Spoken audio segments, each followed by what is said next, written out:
What's going on, YouTube? Today I want to do a quick video of a build breakdown on the M3. A lot of people have been asking me what's done to the car, how much did everything cost.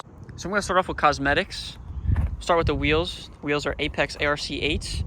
I got them from a friend, actually. They were $700 that I paid. I did some work on his car too, so he hooked me up.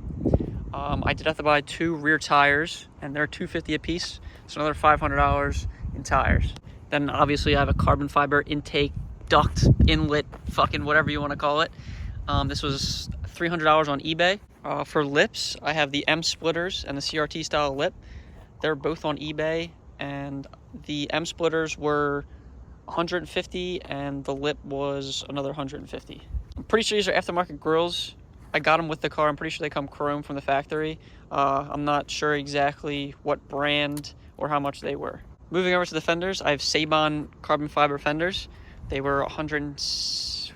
I wish they were $160. These fenders were $1,600, and that was shipped. Then I got another $200 into them to get them re-cleared so they last longer and they don't fade. Then the trunk is a Turner Motorsports trunk. They sell a trunk. I think it's Carbon 8 that makes the trunk. It was an $800 trunk, and then shipped it was like $1,100. Then I put another $150 into getting it cleared again so it doesn't fade just like the fenders. Interior has nothing done to it. The interior is bone stock besides my boost gauge. That's a P3 gauge. It's a great gauge. That gauge was $450. Also, the roof was re-cleared. It was faded really bad. Took all the old resin off. Got my body shop that I worked at to re-clear it, and that was only like $60. But let's get to the part that you guys care about the most. What's under the hood? And also, forgot, it's on H&R springs. They were $300.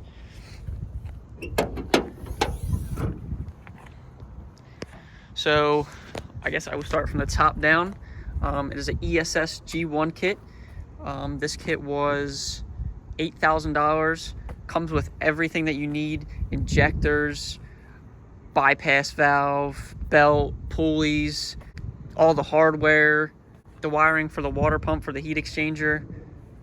You don't need anything outside of what's in the kit to put this supercharger on. Then I have a tile blow-off valve that was, I want to say $300.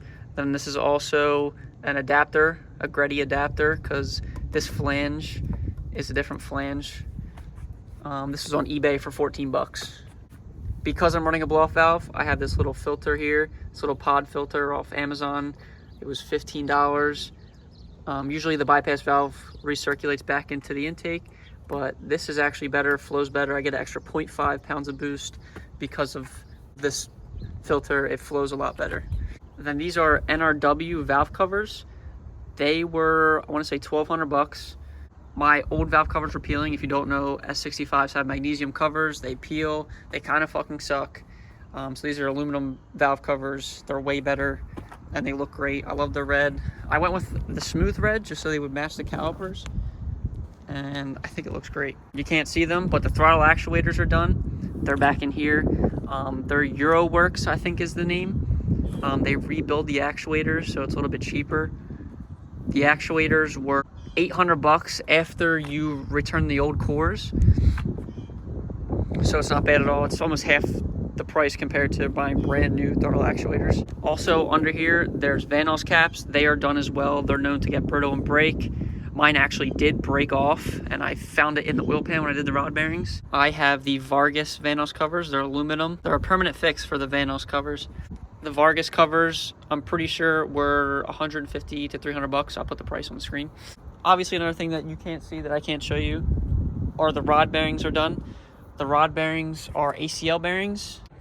The ACL rod bearings were $300, and you also need rod bolts as well. They're another $500.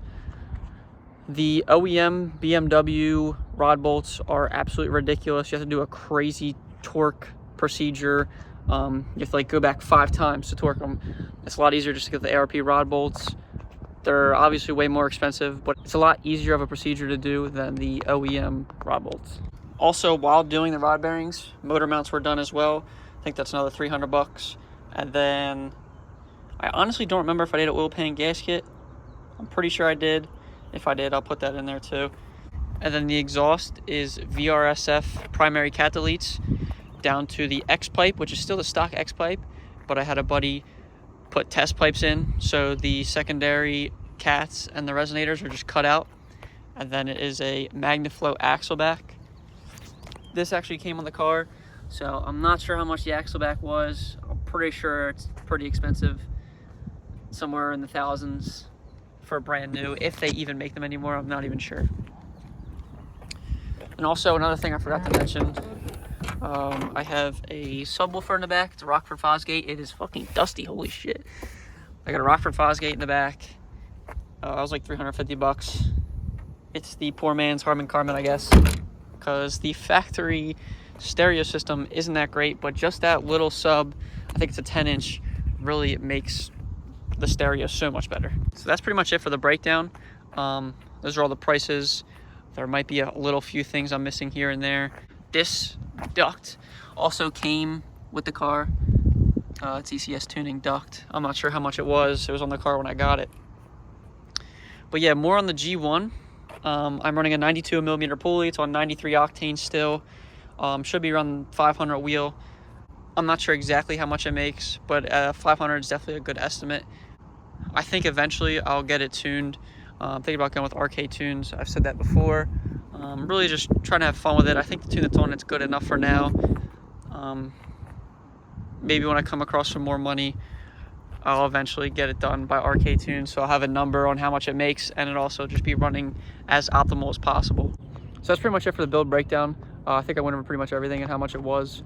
The car was $16,000 that I paid for. The reason why it was so cheap is because when I got it at 173,000 miles on it, now the car has almost 99,000 miles on it, and it's been running great. I think next week I'll do a video on the supercharger kit, what I think of it, do like a whole review, how much I like it, what I don't like about it, and stuff like that. So until next weekend, I'll see you guys then.